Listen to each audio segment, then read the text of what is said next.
عارف يعني إيه الدنيا كلها تضيق بيك عشان متمسك بحلمك أو بدينك؟ ده اللي حصل مع فتية أصحاب الكهف. شباب قرروا يسيبوا القصور والجاه عشان يهربوا بقلوبهم لربنا. ريو النهاردة هيحكي لكم الحكاية اللي النور بيفيد منها. ربنا استجاب ليهم وأدخلهم كهف، وهناك حصلت المعجزة. ربنا أنزل عليهم نوم عميق جداً، والقرآن بيوصف لنا إزاي الشمس كانت بتميل عن كهفهم عشان ما تأذيهمش، وإزاي كانوا بيتقلبوا يمين وشمال عشان جسمهم ما يتحللش. 309 سنة وهم في رعاية ملك الملوك.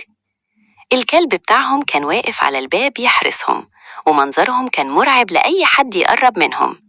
ولما صحيوا حسوا إنهم ناموا يوم واحد بس، وبعتوا واحد منهم يشتري أكل بفلوس بقت أنتيكة من عصر تاني خالص. تخيل صدمة الناس وصدمتهم هما. المعجزة دي ربنا حكاها لنا عشان يطمن قلوبنا إن وعد الله حق. وعشان كده سورة الكهف هي نور الأسبوع بتاعنا. النبي صلى الله عليه وسلم قال إن اللي بيقراها يوم الجمعة ربنا بينور له ما بين الجمعتين وبيحميه من أي فتنة. اوعى تعدي جمعة من غير ما تقرأ سورة الكهف وتصلي على النبي.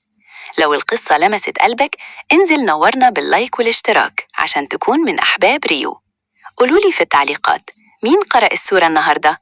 أشوفكم في حكاية جديدة. سلام.